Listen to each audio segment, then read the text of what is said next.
ಭಾರತೀಯ ಕಾಫಿ ವಲಯದಲ್ಲಿ 100 ವರ್ಷಗಳ ಬೆಳವಣಿಗೆ, ಸಂಶೋಧನೆ ಮತ್ತು ನಾವೀನ್ಯತೆಗಳನ್ನು ಗೌರವಿಸುವ ನಿಟ್ಟಿನಲ್ಲಿ 7 ಲಕ್ಷ ಟನ್ಗಳ ಅದ್ಭುತ ಭವಿಷ್ಯಕ್ಕೆ 7 ಚಿನ್ನದ ಬೀಜಗಳು ಎಂಬ ಥೀಮ್ನೊಂದಿಗೆ ಶತಮಾನೋತ್ಸವ ಸಂಭ್ರಮವನ್ನು ಭಾರತೀಯ ಕಾಫಿ ಮಂಡಳಿ ವತಿಯಿಂದ ಡಿಸೆಂಬರ್ 20ರಂದು ಬಾಳೆಹೊನ್ನೂರಿನಲ್ಲಿ ಆಯೋಜಿಸಲಾಗಿದೆ ಎಂದು ಭಾರತೀಯ ಕಾಫಿ ಮಂಡಳಿ ಸಿಇಒ ಕೋರ್ಮರಾವ್ ತಿಳಿಸಿದರು. 2024-25ರಲ್ಲಿ ನಾವು ಕಾಫಿ ಪ್ರೊಡಕ್ಷನ್ ಇಂಡಿಯಾದಲ್ಲಿ ಹೇಳಬೇಕಂದ್ರೆ 3.63 ಲಕ್ಷ ಟನ್ಸ್ ಇದೆ. ಅದರಲ್ಲಿ ಕರ್ನಾಟಕದಲ್ಲಿನೇ ಜಾಸ್ತಿ, 50% ಕರ್ನಾಟಕದಲ್ಲಿನೇ ಇದೆ. ಸೊ ಈ ರೀತಿ ಆಗಿದೆ. ಪ್ಲಸ್ ವರ್ಲ್ಡಲ್ಲಿ ನಾವು ಓವರಾಲ್ ಪ್ರೊಡಕ್ಷನ್ ಅಂದರೆ ಪ್ರೊಡ್ಯೂಸಿಂಗ್ ಕಂಟ್ರೀಸಲ್ಲಿ ನಾವು ಹೇಳಬೇಕಂದ್ರೆ 7th ಲಾರ್ಜೆಸ್ಟ್ ಇದೆ. ಪ್ರೊಡ್ಯೂಸಿಂಗ್ ಕಂಟ್ರೀಸ್ ಒಳಗಡೆ ನಾವು ಪ್ರೊಡಕ್ಷನ್ ಮಾಡ್ತಾ ಇರೋದು ಇಂಡಿಯಾ.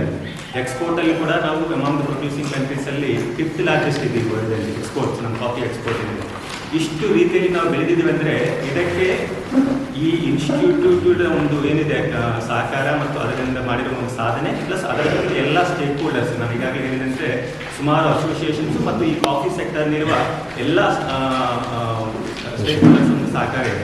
ಕಾಫಿ ಸೆಕ್ಟರ್ ಅಂದರೆ ಗ್ರೋವರ್ಸು ಇಂದ ಹಿಡಿದು ಕನ್ಸ್ಯೂಮರ್ಸ್ ತನಕ ಅದು ಒಂದು ಎಂಟೈರ್ ಚೈನ್, ಒಂದು ವ್ಯಾಲ್ಯೂ ಚೈನ್ ಇರ್ತದೆ. ಗ್ರೋವರ್ಸ್ ಇರ್ತಾರೆ, ಟ್ರೇಡರ್ಸ್ ಇರ್ತಾರೆ, ಪ್ರೊಸೆಸರ್ಸ್ ಇರ್ತಾರೆ, ಕ್ಯೂರರ್ಸ್ ಇರ್ತಾರೆ, ಮತ್ತು ನಮ್ಮ ಕನ್ಸ್ಯೂಮರ್ಸ್ ಇದ್ದಾರೆ, ಮತ್ತು ಅದೇ ರೀತಿಯಲ್ಲಿ ಕೆಫೆ ಎಂಟರ್ಪ್ರಿನರ್ಸ್ ಇದ್ದಾರೆ, ಎಲ್ಲ ಕಾಫಿ ಲವರ್ಸ್ ಇದ್ದಾರೆ. ಎಲ್ಲ ಸೇರಿ ಇದು ಕಾಫಿ ಸೆಕ್ಟರ್ ಇದೆ. ಎಂಟೈರ್ ವ್ಯಾಲ್ಯೂ ಚೈನ್ಗೆ ಈ ಕಾಫಿ ಬೋರ್ಡ್ ಕೆಲಸ ಮಾಡ್ತಾರೆ. ಅದೇ ರೀತಿಯಲ್ಲಿ ಈ ಇನ್ಸ್ಟಿಟ್ಯೂಟ್ ಒಂದು ಸಹಕಾರ ಮಾಡಿದೆ.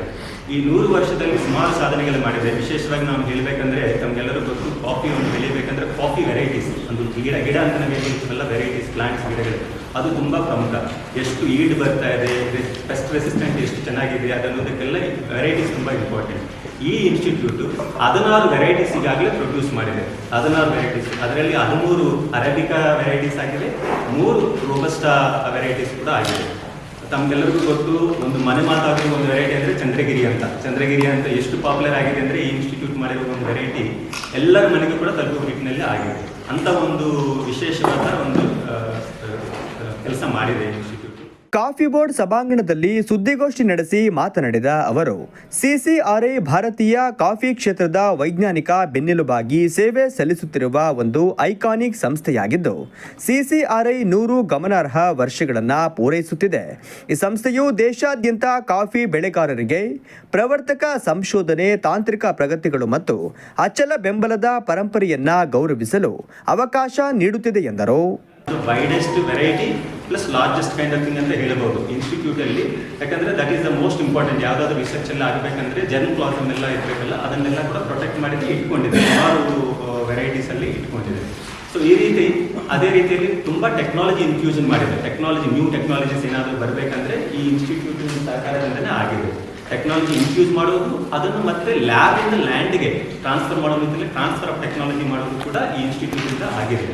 ಇಷ್ಟು ಕೆಲಸ, ಸುಮಾರು ಕೆಲಸ, ನಾನು ಈಗಾಗಲೇ ಹೇಳಿದ್ರೆ ಸುಮಾರು ಕೆಲಸ ಇನ್ಸ್ಟಿಟ್ಯೂಟಿಂದ ಆಗಿದೆ. ಓವರಾಲ್ ಕಾಫಿ ಸೆಕ್ಟರ್ಗೆ ಬೆನಿಫಿಟ್ ಆಗಿದೆ.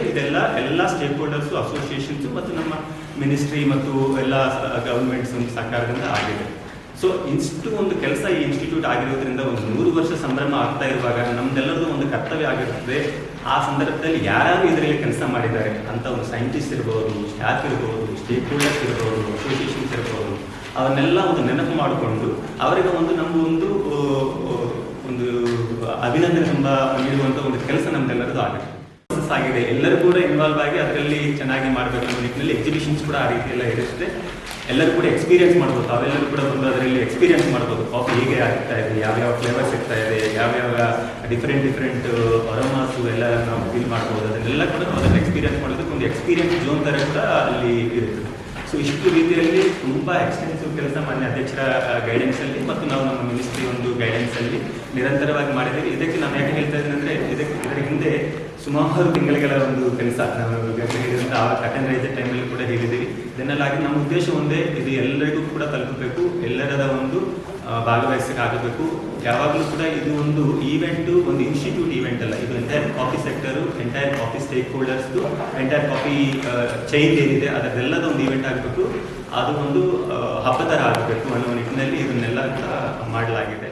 ಭಾರತೀಯ ಕಾಫಿ ಮಂಡಳಿ ಅಧ್ಯಕ್ಷರಾದ ದಿನೇಶ್ ದೇವರುಂದ ಅವರು ಮಾತನಾಡಿ, ಸಿಸಿಆರ್ಐ ಕಳೆದ 100 ವರ್ಷಗಳ ಸಾಧನೆಯನ್ನ ಗೌರವಿಸುವುದಲ್ಲದೆ ಭಾರತೀಯ ಕಾಫಿ ಸಂಶೋಧನೆ ಮತ್ತು ಅಭಿವೃದ್ಧಿಯ ಮುಂದಿನ ಶತಮಾನದ ಯೋಜನೆಯನ್ನ ರೂಪಿಸಲು ವೇದಿಕೆಯನ್ನ ಹೊಂದಿಸುತ್ತದೆ. ಕಾಫಿ ಬೆಳೆಗಾರರು, ಸಂಶೋಧಕರು, ಉದ್ಯಮಿಗಳು, ಕೆಫೆ ಮಾಲೀಕರು, ವಿದ್ಯಾರ್ಥಿಗಳು ಮುಂತಾದವರು ಈ ಕಾರ್ಯಕ್ರಮದಲ್ಲಿ ಭಾಗವಹಿಸಲು ಭಾರತೀಯ ಕಾಫಿ ಮಂಡಳಿಯು ಹೃತ್ಪೂರ್ವಕವಾಗಿ ಆಹ್ವಾನಿಸುತ್ತದೆ ಎಂದರು.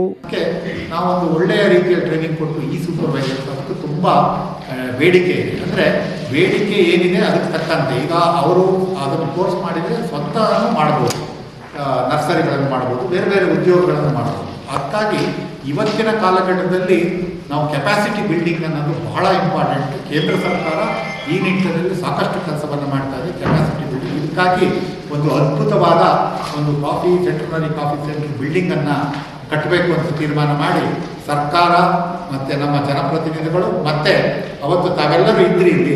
ಅವತ್ತು ನಾವು ಒಂದು ರಿಕ್ವೆಸ್ಟ್ ಮಾಡಿದ್ವಿ, ಕಾಫಿ ಬೆಳೆಗಾರರು 1 ಲಕ್ಷ ಕೊಡಿ ಅಂತ. ಯಾಕೆಂದರೆ ಜಾಸ್ತಿ ಅವಾಗ ನಮ್ಮ ಮಾಧ್ಯಮ ಮಿತ್ರರೇ ವಿಜಯ ಅಂಗಡಿಯವರು ಮೊದಲು ಡಿಕ್ಲೇರ್ ಮಾಡಿದ್ರು 1 ಲಕ್ಷ ಹಣವನ್ನು ನಾನು ಕೊಡ್ತೀನಿ ಅಂತ. ನಾನು ಮನೆಗೆ ಹೋಗೋಷ್ಟೊಳಗೆ ಸುಮಾರು 50 ಲಕ್ಷ ನಮ್ಮ ಬೆಳೆಗಾರರಿಂದ ನಾವು ಕೊಡ್ತೀವಿ ಅಂತ ಬಂತು. ಅಂದರೆ ಒಳ್ಳೆಯದೇನಾದ್ರು ಆಗುತ್ತೆ, ಒಳ್ಳೆಯ ಕೆಲಸಗಳು ಮತ್ತು ನಂಬಿಕೆ ವಿಶ್ವಾಸ ಇದೆ ಆ ಸಂಸ್ಥೆ ಮೇಲೆ, ಜನ ದುಡ್ಡು ಕೊಡ್ತಾರೆ ಅನ್ನೋದು ಭರವಸೆ ಬಂತು. ಹಾಗಾಗಿ ನಮ್ಮ ಕೆಲಸ ಮಾಡೋದಕ್ಕೆ ಇನ್ನಷ್ಟು ಇಮ್ಮಡಿಯಾಗಿ ಕೆಲಸ ಮಾಡಬೇಕು ಅಂತ ಒಂದು ಆರೋಗ್ಯಕರವಾದ ಒಂದು ವಾತಾವರಣವನ್ನು ಈ ಸಂದರ್ಭದಲ್ಲಿ ನಮಗೆ ನೀಡಿತು ಅವರ ಅನಿಸಿಕೆಗಳು. ಈ ಎಲ್ಲ ಕೆಲಸಕ್ಕೆ ಬಹುಶಃ ನೀವು ಮನಸ್ಸು ಮಾಡಿದರೆ ಅದನ್ನು ಎಲ್ಲರನ್ನು ತಲುಪಿಸುವ ಒಂದು ಸಾಧ್ಯತೆಗಳಿದೆ. ಏಕೆಂದರೆ ನಾನು ಒಬ್ಬ ಪತ್ರಕರ್ತನಾಗಿ ವಿನಂತಿ ಮಾಡ್ಕೊಳ್ತಿರೋದು, ಒಬ್ಬ ಪತ್ರಕರ್ತನೇ ಚೇರ್ಮನ್ ಆಗಿರೋದು ಹೊರತು. ಹಾಗಾಗಿ ನಾನು ನಿಮಗೆ ಹೆಚ್ಚು ಹೇಳಬೇಕಾದ ಅವಶ್ಯಕತೆ ಇಲ್ಲ. ಯಾಕೆಂದರೆ ಬಹುಶಃ ದಿನೇಶ್ ಭಟ್ರವ್ರಿಗೆ ಗೊತ್ತು ನನ್ನ ಜರ್ನಿ ಹೇಗಿತ್ತು ಅಂತ. ಆ ಪತ್ರಕರ್ತರ ಇದರಿಂದನೇ ನಾನು ಚೇರ್ಮನ್ ಆಗಿರೋದು ಅಂತ ನನ್ನ ವೈಯಕ್ತಿಕ ಭಾವನೆ. ಯಾಕಂದರೆ ಆ ಕೆಲಸ ಮಾಡಿರೋದ್ರಿಂದ ಚೇರ್ಮನ್ ಆಗಿರೋದು. ಹಾಗಾಗಿ ನೀವೆಲ್ಲರೂ ನಮ್ಮೊಂದಿಗೆ ಇರ್ತೀರಿ, ನೀವು ನಮ್ಮೊಂದಿಗೆ ಸದಾ ಇರಿ ಮತ್ತು ಕಾರ್ಯಕ್ರಮಕ್ಕೆ ಬನ್ನಿ. ಈ ಸಂದರ್ಭದಲ್ಲಿ ಸೆಂಥಿಲ್ ಕುಮಾರ್ ಉಪಸ್ಥಿತರಿದ್ದರು.